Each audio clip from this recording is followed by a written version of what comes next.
Hello প্রিয় গ্রাহক, the metal private limited Bangladesh service team আপনাদের স্বাগত জানাচ্ছে এই টাফে ফ্যামিলিতে। মেটাল প্রাইভেট লিমিটেডের সার্ভিস টিম সর্বদাই আপনাদের ট্রাক্টরের দেখাশোনা করতে প্রস্তুত, কিন্তু কিছু মেইনটেনেন্স স্টেপস আপনাদের সাহায্য করবে ট্রাক্টরের দীর্ঘায়ুর জন্য। ওকে, আমরা শুরু করি। নিশ্চয়ই।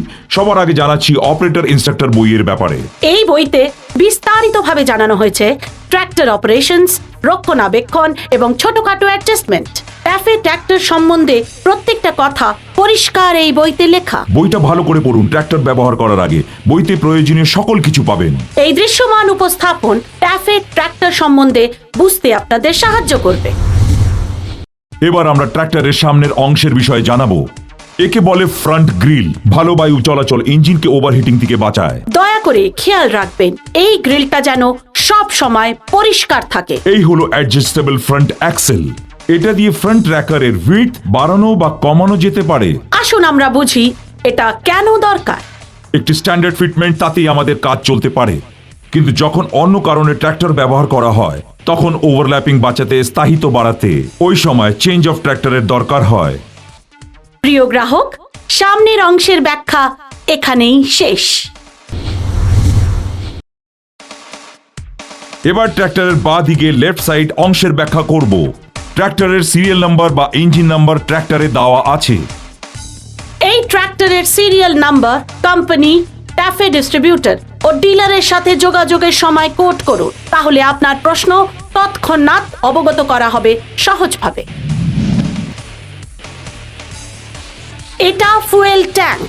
ফুয়েল ট্যাঙ্কের ঢাকনা ও ব্রিদার হোল সব সময় পরিষ্কার রাখুন। আপনারা ভাবছেন এরকম কেন? আর উত্তর আছে। যখন ইঞ্জিন দৌড়ায় তখন ফুয়েল ট্যাঙ্ক ফুয়েল সাক করে, কিন্তু ব্রিদার পাইপ পরিষ্কার রাখলে ফুয়েল ট্যাঙ্কে ভ্যাকুয়াম থেকে বাঁচানো যায়। নাইলে ফিউল ট্যাঙ্ক নষ্ট হয়ে যাবে। আসুন এবার দেখাই ইঞ্জিন অয়েলের ডিপস্টিক। দেখুন, অয়েল লেভেল সবসময় ম্যাক্সিমাম বা মিনিমামের মধ্যখানে হোক। নিম্ন মানের চিহ্ন থেকে নিচে গেলেই তৎক্ষণাৎ তেল ভরুন। ট্র্যাক্টরে কম ইঞ্জিন অয়েলে চালালে ইঞ্জিনের ক্ষতি হতে পারে। আসুন এগোই। এটা ফুয়েল ইনজেকশন পাম্প। প্রিয় গ্রাহক, মনে রাখবেন এই উপকরণটি বশ কোম্পানির। এটার সার্ভিস শুধু বশ কোম্পানিই দেবে। কখনো কোনোভাবে সিলটা কাটবেন না, তাতে আপনার ওয়ারেন্টির লস হয়ে যাবে। এটা আছে ক্লাচ প্যাডেল। ট্র্যাক্টরে দুটি ক্লাচ লাগানো আছে। গিয়ার বদলানো, ব্রেক লাগানো বা পিটিও কে যুক্ত বিচ্ছিন্ন করতে ক্লাচ প্যাডেল ব্যবহার করুন। যদি ক্লাচ প্যাডেল হাফ দাবালে ট্র্যাক্টর থেমে যাবে। যদি আমরা ক্লাচ প্যাডেলকে আবার দাবালে পিটিও শাফট থেমে যাবে। ফ্রি প্লে চেক করুন। যদি ফ্রি প্লে কম থাকে তাহলে ক্লাচ প্লেট ক্ষয় হবে, আর যদি এর উল্টোটা হয় তাহলে গিয়ার লাগানো বা ছাড়ার সময় সমস্যা হবে। এটা ক্লাচ লক। লক করুন ক্লাচ প্যাডেলকে। যদি ট্র্যাক্টর লম্বা সময়ের জন্য ব্যবহার না করা হচ্ছে, এতে ক্লাচকে ব্যাকা হওয়া থেকে বাঁচাবে। মনে রাখুন, টায়ার প্রেসার খুবই গুরুত্বপূর্ণ ট্র্যাক্টরকে সঠিকভাবে ব্যবহার করার জন্য। চাষের ক্ষেত্রে টায়ার প্রেসার বেশি হলে ডিজেল বেশি খরচ হবে, কারণ কাদা চাষের উপরে টায়ার স্লিপ করে।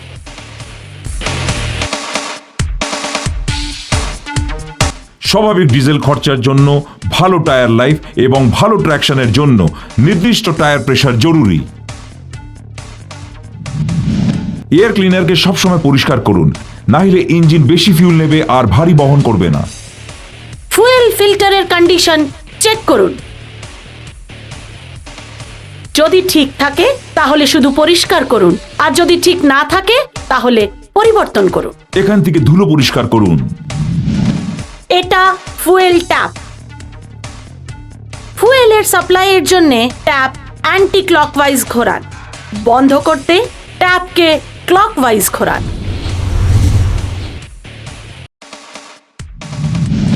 এখন আমরা ট্র্যাক্টরের পেছনের অংশ নিয়ে আলোচনা করব। এটা 3টি পয়েন্ট লিকেজ, একটা ওপরের লিঙ্ক এবং দুটি নিচের লিঙ্ক। এটা হলো পিটিও শাফট। 1500 থেকে 1790 ইঞ্জিন আরপিএম এ এটি 540 আরপিএম পর্যন্ত ঘোরে। আপনাদের বুঝিয়ে দিই, এই পিটিও পাওয়ারের ব্যবহারে রোটোভেটর জলের পাম্পের মতনকে পরিচালনা করার জন্য। এটা অয়েল ইমার্জ ব্রেক। আপনারা পিছনের ট্র্যাকের চওড়া অ্যাডজাস্ট করতে পারবেন। আপনারা পিছনের ট্র্যাকের চওড়া কমাতে বা বাড়াতে পারেন। এখন আমরা বলবো কেন এটা দরকার। স্ট্যান্ডার্ড ফিটমেন্ট আমাদের সব দরকারই পূর্ণ করে দেয়। অসমতল জমিতে চাষের জন্য ট্র্যাকের চওড়া বাড়াতে হয়, যাতে আমরা অসমতল জমিতে স্থিরতা পাই। কিছু জমি আছে যেগুলো চাষের জন্য ট্র্যাকের চওড়া কমাতে হয়, যেমন ফলের বাগান। একটা বাইরের ট্যাপিং পয়েন্ট হাইড্রোলিক লিফট কভারের ভেতরে, যার সাহায্যে আমরা ট্রিপিং ট্রেলার এবং লোডার ব্যবহার করতে পারি। হাইড্রোলিক ফিটেড ইমপ্লিমেন্টের সাথে বাইরের কাপলিং ব্যবহার করুন। আমাদের সকলের গ্রিজিং পয়েন্ট সম্পর্কে জানা দরকার। Front axle spindle, front axle pivot pin, brake pedal, clutch pedal, adjustable lift rod এবং টপ লিঙ্ক। এখন আমরা ট্র্যাক্টরের ডান পাশের অংশ নিয়ে আলোচনা করব। সর্বদাই ব্যাটারির পানির লেভেল চেক করার কথা মনে রাখতে হবে। খুব জরুরি, ব্যাটারি টার্মিনালের সব সময় পেট্রোলিয়াম জেলি বা ভ্যাসলিন ব্যবহার করুন। টার্মিনালের ওপরে কখনো গ্রিজ ব্যবহার করা যাবে না, তাহলে ব্যাটারি সঠিকভাবে বিদ্যুৎ পাবে না, যেমন ব্যাটারি চার্জ না হওয়া। এখন ব্যাটারির নিরাপত্তা এবং রক্ষণাবেক্ষণ সম্পর্কে আলোচনা করব। ট্র্যাক্টরের কোনো কিছু ওয়েল্ডিং করবার আগে ব্যাটারি টার্মিনালের তার বিচ্ছিন্ন করতে হবে। মনে করে প্রথমে নেগেটিভ তার এবং পরে পজিটিভ তার বিচ্ছিন্ন করতে হবে, অন্যথা শর্ট সার্কিট হতে পারে। তারের সহযোগের ক্ষেত্রে প্রথমে পজিটিভ তার এবং পরে নেগেটিভ তার জুড়ুন। প্রিয় গ্রাহক, নেগেটিভ তার বিচ্ছিন্ন করে রাখুন দীর্ঘ সময় পার্কিং করতে হলে, এতে ব্যাটারি ডিসচার্জ হবে না। এই টিপসগুলো আপনার ব্যাটারিকে ভালো অবস্থায় রাখতে সাহায্য করবে। এটা হলো ট্যাফে ট্র্যাক্টরের রেডিয়েটর। নিয়মিত রেডিয়েটর পরিষ্কার করুন বাতাসের প্রবাহের জন্য। এটা রিকভারি বটল। আপনাকে এতে কুলেন্ট ভরে রাখতে হবে, আর রেডিয়েটর ক্যাপ খোলবার দরকার নেই।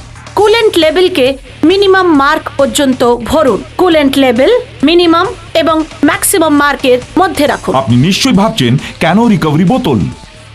তাহলে ব্যাখ্যা করা যাক। যখন ইঞ্জিন গরম হয় তখন কুলেন্ট রিকভারি বটলে চলে আসবে এবং ইঞ্জিনকে ঠান্ডা করে তারপর কুলেন্ট রেডিয়েটরকে ভেতরের দিক থেকে ঠান্ডা রাখে। এটা হলো রেডিয়েটর ক্যাপ। রেডিয়েটর ক্যাপ ছাড়া কখনো ট্র্যাক্টর চালানো যাবে না, কারণ রেডিয়েটর ক্যাপ রেডিয়েটরের ভেতরে প্রেসার রক্ষণাবেক্ষণ করে কুলেন্টের বয়লিং পয়েন্ট বৃদ্ধি করে। প্রিয় গ্রাহক, ইঞ্জিনকে গরম অবস্থায় কোনোভাবেই রেডিয়েটরের ক্যাপ খুলবেন না, না হলে ফুটন্ত জল আপনার ক্ষতি করবে। দয়া করে খোলবার আগে দুবার চেক করে নিন, ঠিক আছে? এটা হলো ফ্যান বেল্ট।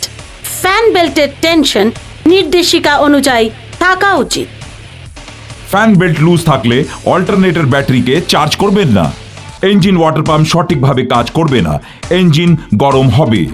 যদি ফ্যান বেল্ট বেশি টাইট হয় তাহলে ফ্যান বেল্ট এবং বেয়ারিং এর ওয়াটার পুলি এবং অল্টারনেটর পুলি নষ্ট হয়ে যেতে পারে। এটা হলো অল্টারনেটর। এটা ব্যাটারিকে চার্জ করে। কখনো অল্টারনেটরের উপরে জল দেওয়া যাবে না।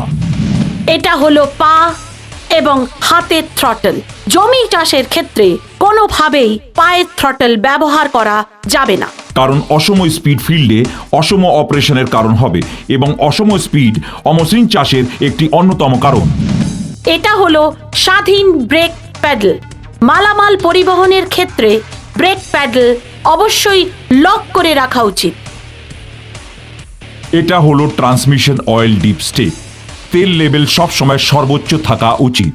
যদি এই ট্র্যাক্টরের সাথে বৃহৎ ট্রিপিং ট্রেলার অথবা ফ্রন্ট এন্ড লোডার ব্যবহার করা হয়, তাহলে যন্ত্রপাতির প্রয়োজন অনুসারে বেশি তেল ভরতে হবে। এবার রেসপন্স কভার দেখুন।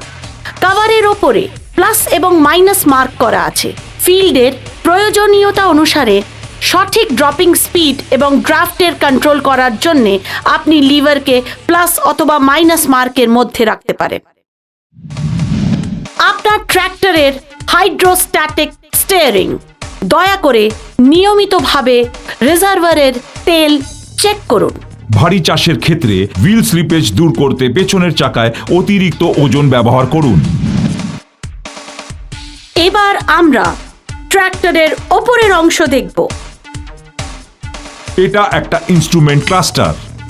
এতে গেজেস ও ইন্ডিকেটরস থাকে। এটা হলো ফুয়েল গেজ।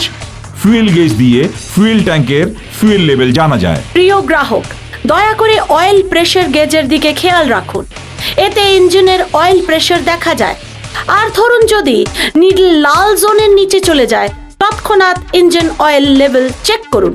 চেক করার পরে যদি নিডল লাল জোনে থাকে, তৎক্ষণাৎ ট্র্যাক্টরের উপর থেকে কিছু লোড কমান এবং নিকটবর্তী ডিলারের সঙ্গে যোগাযোগ করুন। এটা সময় বা আরপিএম মিটার। এটা দেখাবে যে ইঞ্জিন কত স্পিডে চলছে এবং ট্র্যাক্টর কত ঘন্টা চালানো হলো। এটা ভোল্ট মিটার। এটা হলো ওয়াটার টেম্পারেচার গেজ। এতে ইঞ্জিনের কুলেন্ট অথবা জল তাপমাত্রা কত সেটা দেখাবে। খেয়াল রাখবেন এটা যেন লাল ব্যান্ড অবধি না পৌঁছায়। যদি পৌঁছায় তাহলে তৎক্ষণাৎ ইঞ্জিনটা বন্ধ করুন। রিকভারি বটলের কুলেন্ট লেভেল আর ফ্যান বেল্টের টেনশন চেক করুন। যদি নিডল লাল ব্যান্ড অবধি পৌঁছে যায়, ইমিডিয়েট ট্র্যাক্টর বন্ধ করুন এবং নিকটবর্তী ডিলারের সঙ্গে যোগাযোগ করুন।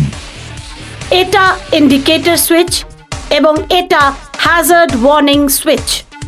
আমি বোঝাচ্ছি, ওয়ার্নিং সুইচের ব্যবহার যখন ট্র্যাক্টর রোড সাইড কিংবা ব্রেকডাউন বা অন্য গাড়ি সাবধান করবার জন্য। এটা স্টার্টার সুইচ। যখন আমরা ডুয়েল রেঞ্জ সিলেক্টর নিউট্রাল পজিশনে পাবো, তখন এটা অপারেট করব। আরও ভালো হয় যদি আমরা ইঞ্জিনকে স্টার্ট করতে ক্লাচ প্রেস করি। এটা হলো ফুয়েল কাট অফ কন্ট্রোল। ইঞ্জিনকে বন্ধ করতে হলে একে পুরোপুরি নিজের দিকে টানুন এবং ইঞ্জিনকে স্টার্ট করতে একে সামনের দিকে ঠেলে দিন। এটা হলো এয়ার ফিল্টার রেস্ট্রিকশন ইন্ডিকেটর। এটা তখন চালায় যখন এয়ার ফ্লো আটকে যায়। এটা হলো ব্যাটারি ইন্ডিকেটর। যখনই আপনাদের ব্যাটারি ডিসচার্জ হয়ে যাবে, তখন এটা চমকাবে আর আপনি ইন্ডিকেশন পাবেন তখনই ঠিকঠাক অ্যাকশন নিতে।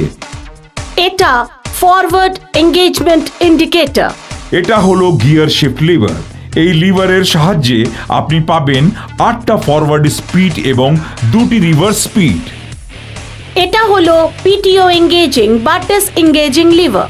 পিটিও লিভারকে এঙ্গেজ অথবা ডিসএঙ্গেজ করার আগে ক্লাচকে পুরোপুরি প্রেস করুন। ট্র্যাক্টরের জন্য হ্যান্ড ব্রেক ভীষণই দরকারি। সর্বদাই গাড়ি পার করবার সময় ট্র্যাক্টরের হ্যান্ড ব্রেক ব্যবহার করুন। এটা হলো হাইড্রোলিক কোয়াড্রেন্ট। এটাতে 2টি কোয়াড্রেন্ট আছে। এটা হলো পজিশন কন্ট্রোল লিভার। এটা হলো ড্রাফট কন্ট্রোল লিভার। প্রিয় গ্রাহক, আমরা প্রায় ট্যাফে ট্র্যাক্টরের প্রত্যেকটা দরকারি বিষয় আপনাদের জানিয়েছি। আশা করি আপনারা প্রত্যেকটা বিন্দু বুঝতে পেরেছেন। এবার আমরা ট্যাফে ট্র্যাক্টরের নিরাপত্তা সতর্কতা সম্পর্কে আলোচনা করব। কখনো রেডিয়েটর কাপ গরম অবস্থায় খুলবেন না। ড্রাইভিং সিটে না বসে কখনো ট্র্যাক্টর স্টার্ট করবেন না। নিচে নামবার আগে হ্যান্ড ব্রেক ব্যবহার করুন। মালবহন যাওয়ার পূর্বে ল্যাচেসের মাধ্যমে ব্রেক পেডেলস লক করুন। কিছু সংযোগ করা, অ্যাডজাস্ট করা ও পিটিও ইমপ্লিমেন্টের ওপরে কাজ করার আগে ইঞ্জিনকে বন্ধ করুন বা ডিসএঙ্গেজ করে দিন। রিলিফ ভলভকে অনেকক্ষণ ধরে ব্লো করবেন না। গাড়ি ঘোরাবার সময় ডিফারেন্সিয়াল লক ব্যবহার করবেন না। রাত্রিবেলায় গাড়ি চালানোর সময় লো বিম লাইট ব্যবহার করুন। আমি কিছু কাজে টিপস বলবো আপনার ফুয়েল বাঁচানোর জন্য। ট্র্যাক্টর চালাবার সময় সঠিক গিয়ার ব্যবহার করুন। সঠিক এয়ার প্রেসার মেনটেন করুন। চাকার স্লিপেজ এড়িয়ে চলুন। কখনো ট্র্যাক্টরকে ওভারলোড কন্ডিশনে চালাবেন না। ক্লাচে পা রাখা এড়িয়ে চলুন। আপনারা জানেন বেশি ভার নিয়ে ট্রাক্টর চালালে তার কি চিন্তা। গাড়ির থেকে বেশি ধোঁয়া বেরোবে, একটি অদ্ভুত আওয়াজ হবে। এখন আমরা ট্রাক্টরের কি করা উচিত এবং কি উচিত নয় সেসব নিয়ে আলোচনা করব। কি করা উচিত? স্টার্টার কি ছেড়ে দিন ইঞ্জিন স্টার্ট হয়ে যাওয়ার পরে। ইঞ্জিন স্টার্ট করতেই অয়েল প্রেশার গেজের প্রপার ফাংশনিং ও অ্যামিটার চেক করুন। ব্যাটারির ইলেকট্রোলাইট লেভেল নিয়মিত রোজ চেক করুন। পিটিও সংযোগ বিচ্ছিন্ন করে ইঞ্জিনকে বন্ধ করুন। যখন ইঞ্জিনকে ধুলো ভরা রাস্তায় চালাবেন, তখন নিয়মিতভাবে প্রতি 10 ঘন্টায় এয়ার ক্লিনার বাটি চেক করুন। ওয়াটার সেপারেটর দিয়ে নিয়মিতভাবে জল বের করুন। প্রতিটি অপারেশনের জন্য নির্ধারিত এয়ার প্রেসার রাখুন। আপনার ট্রাক্টরকে দীর্ঘদিন ভালোভাবে চালানোর জন্য ট্যাফে ট্রাক্টরের দ্য মেটাল প্রাইভেট সার্ভিস সেন্টারে সার্ভিসিং করান। ডিজেল ট্যাঙ্কের ঢাকনের ছিদ্র পরিষ্কার করুন। প্রত্যেকবার কাদা চাষের পরে ব্রিদার পাইপ চেক করুন যেন ব্রিদার পাইপ ব্লক না হয়। নিয়মিত চেক করুন হাইড্রোলিক লিফট কভারের ফাস্টিং বোল্ট টাইট আছে কিনা। যদি আপনার ট্র্যাক্টরের ফ্রন্ট লোডার বা ডোজারের ক্ষেত্রে ব্যবহার করা হয়, শুধু নির্ধারিত তেলই ব্যবহার করুন। প্রতিটি বোল্ট এবং নাটকে টাইট রাখতে ভুলবেন না। কাজ শেষে বিকেলবেলা ফুয়েল ট্যাঙ্কে ডিজেল ভরুন, তাতে কন্ডেনসেশনকে অ্যাভয়েড করতে পারবো। এবার আমি বলবো ডোন্ট, যেগুলো করা যাবে না। কখনো জল স্প্রে করবেন না অল্টারনেটরে, স্টার্টার মোটর এবং এয়ার ইনটেকে। প্রয়োজন না হলে ক্লাচ রাইডিং অথবা প্যাডেলকে প্রেস করবেন না। ট্রেলারকে টিপিং পজিশনে রেখে ট্র্যাক্টর চালাবেন না। এফআইপি সিলকে খুলবেন না। ইঞ্জিন বন্ধ করা যাবে না যখন ইমপ্লিমেন্ট ওপরে ওঠান অবস্থায় থাকে। থার্মোস্টেট বাল্ব খুলে রাখবেন না। কখনো খারাপ তেল ব্যবহার করবেন না, তাতে আপনার এফআইপি পাম্প ও ইনজেকশনের ক্ষতি হবে। ব্যাটারি টার্মিনালের তারগুলো খুলবেন না, তাতে ইলেকট্রিক্যাল কম্পোনেন্টসগুলো নষ্ট হতে পারে। গাড়ির চাবি নিয়ে চলন্ত অবস্থায় কখনো খেলা করবেন না। ইঞ্জিন কখনো চালাবেন না এই রেডিয়েটর ক্যাপ ছাড়া। টপ লিঙ্ক নিয়ে সরাসরি তোলা বা টানা করবেন না। তেলের ড্রামে অ্যাসিড ক্যান বা নোংরা কিছু ব্যবহার করবেন না। অনেক অনেক ধন্যবাদ আপনার মূল্যবান সময় দেওয়ার জন্য। আশা করি আপনাদের ট্যাফে ট্র্যাক্টরকে ভালোভাবে বোঝার জন্য এই ভিডিও প্রেজেন্টেশন সাহায্য করবে। যদি আপনার মনে কোনো প্রশ্ন থাকে তাহলে আমাদের সাথে এই কন্ট্যাক্ট ডিটেলে যোগাযোগ করুন। আমাদের হেল্পলাইন নাম্বার হলো 0 7 7 3 0 7 0 2 4। 0। আবার ধন্যবাদ। আসুন আমরা ট্রাক্টর চালাই।